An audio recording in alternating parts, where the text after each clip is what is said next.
कहवा लगावै बाबा यमया मारुतिया। कहवा लगावै बसवार जी। कहवा लगावै बाबा यमया मारुतिया। कहवा लगावै बसवार जी। कहवा लगावेला बेली का फूलवा जेकर शीतली यार जी। कहवा लगावेला बेली का फूलवा जेकर शीतली यार जी।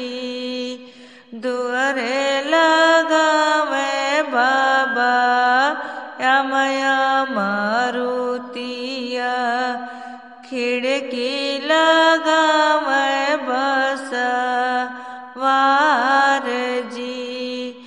अंगने लगावे बाबा बेली का फूलवा जेकर शीतली यार जी।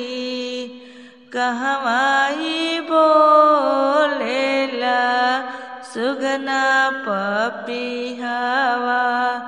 कहवाई बोलेला कागहू। कहवाही बोलेला काला भंवरवा जेकर शीतली यार जी। कहवाई बोलेला काला भंवरवा जेकर शीतली यार जी। अमवा पे बोलेला सुगना पपीहवा। खिड़की पर बोलेला कागजी। बेला के फूलवा पे काला भंवरवा जेकर शीतली यार जी। बेला के फूलवा पे काला भंवरवा जेकर शीतली यार जी। फूल तोड़े चलेनी बेटी हो से जल सुहवा भरा के देखी गनी डेराय जी। फूल तोड़े चलेनी बेटी हो रोलिया दे। फूल तोड़ी देख डेराय जी। भर देखी गईली डेराय जी।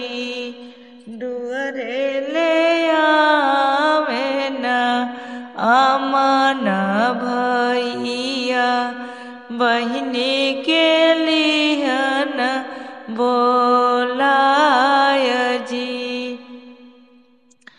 बगले बैठाई भैया पूछे बतिया।